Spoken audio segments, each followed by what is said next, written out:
ವೀಕ್ಷಕರೇ ನಮಸ್ಕಾರ. ಕೆಪಿ ಅಪ್ಡೇಟ್ಗೆ ಸ್ವಾಗತ. ನಾನು ನಿಮ್ಮ ಪೂಜಾ ಎಸ್. ಇನ್ನು ಐತಿಹಾಸಿಕ ಸುಪ್ರಸಿದ್ಧ ಶಿವನ ದೇಗುಲ ಸಂಪೂರ್ಣ ಜಲಾವೃತ. ಹೌದು ವೀಕ್ಷಕರೇ, ಇನ್ನು ಬೀದರ್ ಕಾರಂಜ ಡ್ಯಾಂನಿಂದ ಮಾಂಜ್ರಾ ನದಿಗೆ 3700 ಕ್ಯೂಸೆಕ್ ನೀರು ಮಾಂಜ್ರಾ ನದಿಗೆ ಬಿಡುಗಡೆ.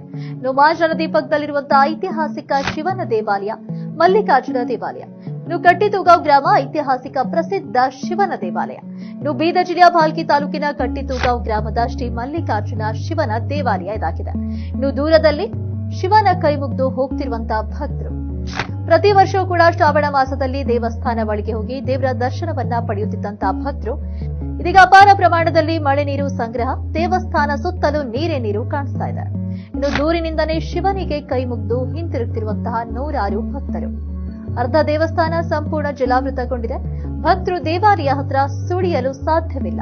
ಇನ್ನು ದೂರಿನಿಂದಲೇ ನಮಸ್ಕರಿಸಿ ತೆರಳುತ್ತಿರುವಂತಹ ಭಕ್ತರು ಇದೊಂದ್ ಕಡೆ ಆದ್ರೆ, ಇನ್ನೊಂದೆಡೆ ಬೀದರ್ ಜಿಲ್ಲೆಯಲ್ಲಿ ಮಳೆಗೆ ಕೊಚ್ಚಿ ಹೋದಂತಹ ರಸ್ತೆ ಸೇತುವೆಗಳು, ಧಾರಾಕಾರ ಮಳೆಯಿಂದಾಗಿ ಅನೇಕ ರಸ್ತೆಗಳು ಮತ್ತು ಸೇತುವೆಗಳು ಹಾನಿಗೊಳಗಾಗಿವೆ.